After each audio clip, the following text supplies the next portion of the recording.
ನಾವು ಯಾವಾಗಲೂ ಒಂದು ಗೊಂದಲದಲ್ಲಿ ಅಥವಾ ಒಂದು ಟೆನ್ಷನ್ ಇಟ್ಕೊಂಡು ಬದುಕ್ತಾ ಇರ್ತೀವಿ.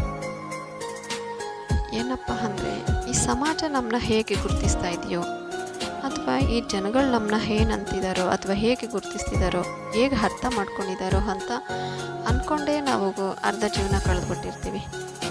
ಆ ಥರ ಯೋಚನೆ ಮಾಡೋದು ಬಿಟ್ಟು ನಾವು ಈ ಸಮಾಜನ ಹೇಗೆ ಅರ್ಥ ಮಾಡ್ಕೊಂಡಿದ್ದೀವಿ ಅಥವಾ ನಾವು ಈ ಸಮಾಜದಲ್ಲಿ ಹೇಗೆ ಗುರುತಿಸ್ಕೋಬೇಕು, ನಾವು ದಿನ ಬೆಳಗಾಗಿದ್ದರೆ ಏನು ತಪ್ಪು ಮಾಡ್ತೀವಿ ಅದನ್ನೆಲ್ಲ ಸರಿ ಮಾಡಿಕೊಂಡು ನಾವು ಹೇಗೆ ಹೋಗಬೇಕು ಅದನ್ನು ನೋಡ್ಕೊಂಡು ಹೋಗೋದ್ರಿಂದ ನಮಗೆ ಬೆನಿಫಿಟ್ ಇದೆ. ಅದನ್ನು ಬಿಟ್ಟು ಅವ್ರೇನಂತಾರೋ, ಈ ಸಮಾಜ ಏನಂತಾರೋ, ಅವ್ರು ಹಾಗೆ ಹೀಗೆ ಅಂತ ಅಂದ್ಕೊಂಡು ಹೋಗೋದ್ರಲ್ಲಿ ಏನಾದರೂ ಲಾಭ ಇದೆಯಾ? ಸುಮ್ಮನೆ ಟೈಮ್ ವೇಸ್ಟ್ ಅಲ್ವಾ?